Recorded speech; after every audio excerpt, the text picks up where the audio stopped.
When my children were still young, I was invited to a United Methodist Women's Circle meeting that met in the evening. We had recently joined this church, and so I was eager to go and to get to meet some of the other women in the church. The hostess wanted to help me get to know everyone, so she instructed us to go around the room, introduce yourself, and share a mountaintop faith experience. My first thought was panic. I didn't have a story to tell. I'd attended church my entire life, yes, but I didn't have anything special to share.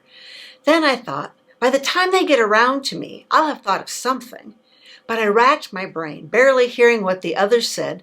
When it got to me, I had to say, sorry, but I don't have a faith experience to tell. They were very gracious, but they probably thought that if I joined their group, they'd have their work cut out for them. Looking back at that time in my life, I was busy. I was busy with my job and raising my kids. There wasn't a lot of downtime.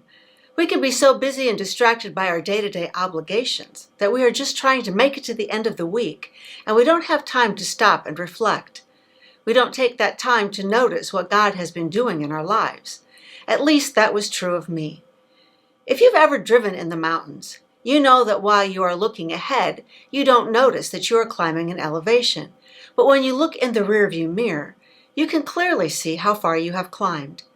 When we look in the rearview mirror of our lives, we can see our growth. Like the blind man in the scripture, we may not know how we have come to be changed, but we know that we have been.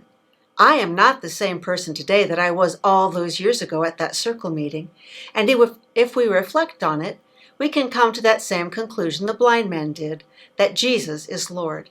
The man still didn't know how Jesus changed him. He said, all I know is that I was blind and now I can see. We might say, all I know is that I used to be a different person, and now because of Jesus in my life, I am a better person.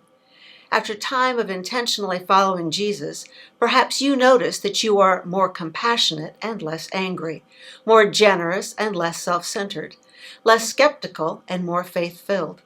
Perhaps you notice that with your cooperation, God has been molding and shaping you, scraping off the rough edges. When you look back over your life, over the past few months or years, you may not know how Jesus did it, but you know that you have been changed. When you stop to reflect, I'm sure that you will see where God has been by your side, at work in you and around you. Years later, when I reflect on that embarrassing night of not being able to come up with a faith experience, I could easily come up with several that had happened by that point in my life, but I had forgotten them. It wasn't that I didn't have a story, but that I hadn't nurtured my story. If you don't think you have a story, spend some time to look in the rearview mirror of your life. Ask God to remind you of those times when God was with you, shaping you, guiding you, loving you. Ask yourself, what was I like several years ago? What am I like now? Where can you see? I was blind, but now I see.